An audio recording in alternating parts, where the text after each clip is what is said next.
বিসমিল্লাহির রহমানির রহিম। আসসালামু আলাইকুম। কেমন আছেন আপনারা সবাই? আলহামদুলিল্লাহ, আমিও ভালো আছি। আজকে আপনাদের মাঝে আমি নিয়ে আসছি রোজেলা চায়ের রেসিপি।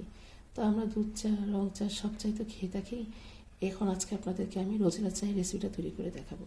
আমাদের রোজেলা চা তৈরি করতে যা যা লাগবে, এখানে আমি কয়েকটি রোজেলা নিয়ে নিয়েছি। যে এরকম বড়ো সাইজের, এখন বাজারে প্রচুর পরিমাণ রোজেলার ফলগুলো পাওয়া যাচ্ছে। এটাকে চুমুর ফলও বলা হয়, আমি জানি না কে কী বলেন। তো এটা হচ্ছে রোজেলা ফল, আমি যতটুকু জানি। আর এখানে লাগবে স্লাইস করে লেবু, এরকম পাতলা করে কেটে নিয়েছি। এখানে আমি কোনো চিনি ব্যবহার করব না, আপনারা চাইলে চিনি দিয়ে ওটা তৈরি করে নিতে পারেন। আমি এখানে মধুটা ব্যবহার করব। তাহলে চলুন রোজেলা চাটা তৈরি করে আপনাদেরকে দেখাই। আমি চুলোর কাছে চলে আসছি। এখন আমি কিছু পরিমাণ পানি প্যানে দিয়ে দিয়েছি। এখন যে আমাদের যে ফলগুলো আছে সেটা এর মধ্যে দিয়ে দিব। আপনার চাইলে পাপড়ি খুলেও দিতে পারেন, আবার আস্তেও দিতে পারেন। আমি এখানে কিছুটা পাপড়ি খুলে দেব।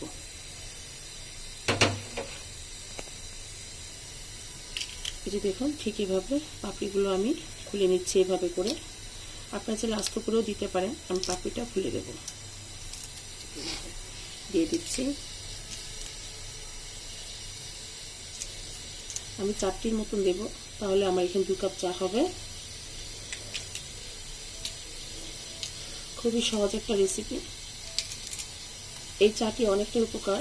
যারা ডায়াবেটিক্স রোগে ভুগছেন বা যারা ডায়েট কন্ট্রোল করেন, সর্দি কাশি সব কিছুর জন্য এটা ভালো, অনেকটা উপকার।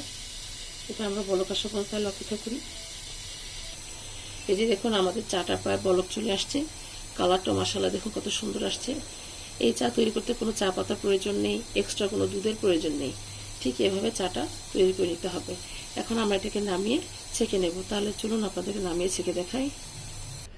আমরা এখন চাটা ছেঁকে নিয়েছি। এখন আমাদের যে স্লাইস করে লেবুগুলো আছে, এই যে লেবুগুলো, সেটা এর মধ্যে দিয়ে দিচ্ছি। লেবুগুলো দিয়ে দিলাম। এখন আমাদের যে মধুটা আছে সেটা এর মধ্যে দিয়ে দেবো। এই যে দেখুন, মধু প্রায় 1 চামচ পরিমাণ করে দিচ্ছি আমি মধুটা। দিয়ে দিলাম। আমরা মধুগুলো দিয়ে নিলাম। এখন এটাকে ভালোভাবে নেড়ে দেব, ভালোভাবে মিশিয়ে দিতে হবে। এই যে দেখুন, আমাদের চাটা রেডি।